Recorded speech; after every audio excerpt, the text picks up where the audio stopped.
Hey everyone, this is Phil, and as you can see in this video here, we have two special cubes. This is the GAN12 Maglev and the GAN12 Leap. These two cubes are part of the new generation of GAN flagships. The GAN12 Maglev retails for $77.99 on thecubicle.com, and the Leap retails for $66.99 on thecubicle.com. It's no secret that these two cubes are pretty pricey, but they're also very feature-rich. So today we'll take a look and see what these cubes have to offer.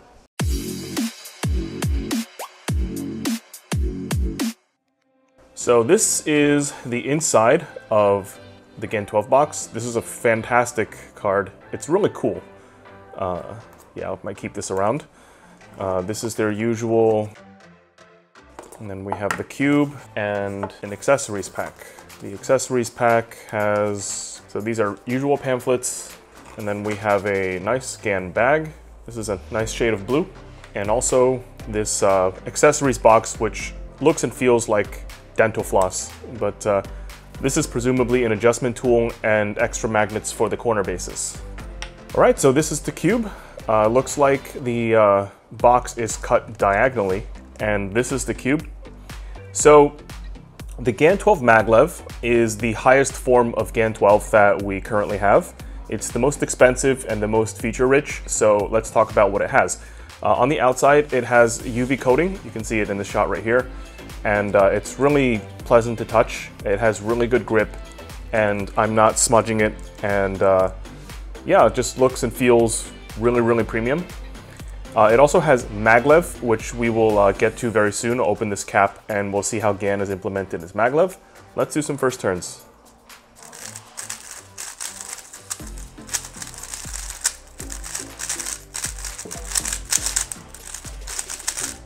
So right off the bat, this cube is really quick, it's really fast and really light. I think this either low 60s or mid 60 grams in terms of weight, which is absolutely incredible that they get a cube with so many features be so light. And the magnet in the middle feels really strong. Like when you turn it slowly, there's that bump right here, like once you go past this area where the cube just aligns itself. So this tech is something that GAN kind of advertises a lot in its materials. It says it kind of does the turn for you and it leads you into the next turn. I'm not sure I'm quite used to this, but it'd be cool to, you know, try it out on a 3x3. The latest cube they did it was on a 2x2, and I felt that magnet was pretty strong. This is also, you know, quite strong. So we'll see how it does in solves. Corner cutting is perfect. You know, I don't think it can get any better than what we have here. I mean, corner cutting on GAN cubes has always been really good. It's really not possible to accidentally corner twist it, at least at these settings. And the M slices feel pretty good. So on the whole, this cube checks off all the boxes in terms of performance. So let's check out its features. So I opened this cube up and I was met with this freakishly large magnet in the corners. It's so interesting to have an exposed magnet like this. And this is what attaches to the magnetic core. I've never seen a design like this, and it's really, really fascinating. So yeah, let's just take a look at how this interacts with the core. So you can see here, this piece is attached to the core. This is actually a fascinating experience. It's really strong. It looks like the core is shorter and the magnet protrudes more in. That kind of makes sense because it makes the magnet radius much smaller. And I think it also, yeah, it's made this corner stock a lot stubbier, which is really interesting. So I never imagined GAN would do this, but I guess they did. This is the cube without its center cap. And as you can see, there's a ring magnet on the lower level, and there's a ring magnet up here. I'll take it off so that you can see it in greater detail. But essentially, the ring magnet repels, and it creates the effect of a spring. So if there was a spring here and I push down, it would repel like this, and the magnets do exactly the same thing. This is interesting. The magnets are a lot larger and wider than the MoYu magnets in the RS3M and the Weilong WRM 2021. So this is definitely, it looks like a slightly different expression of maglev. As you can see here, there are numbers along this blue plastic piece, This is the gear system that interfaces with the bottom of the numbered piece of plastic. Under it, you can see this ring magnet, and I like how this ring magnet is set inside this plastic piece so that the magnet doesn't fall out. This is the bottom of the ring magnet, so I imagine this would just sit right here. And you can see it's kicking this piece out because of the repulsion.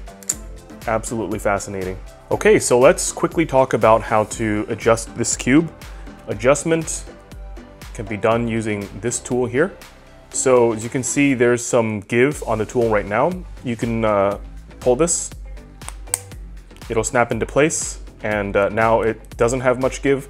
We'll use this to adjust the cube. So this end is used to adjust the tension.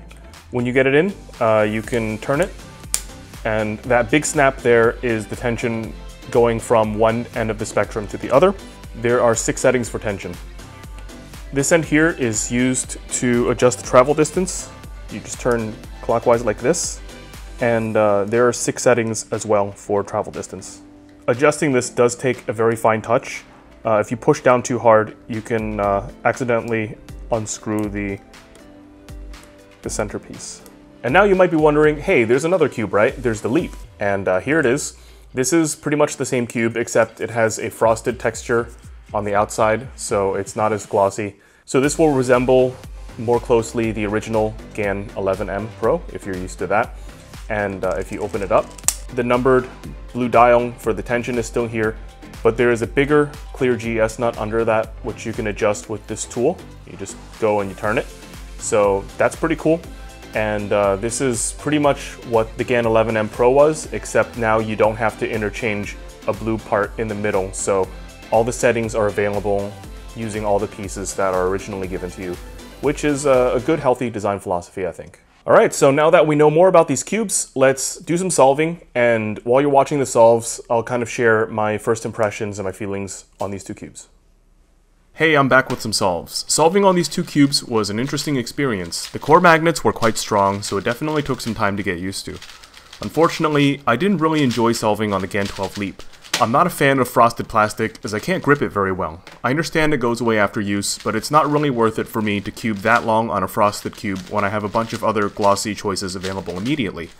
The frosted plastic combined with strong magnets really affected my turning, and not in a good way. I found myself making more mistakes during solves, which didn't make me very happy. I like the GAN 12 maglev much better.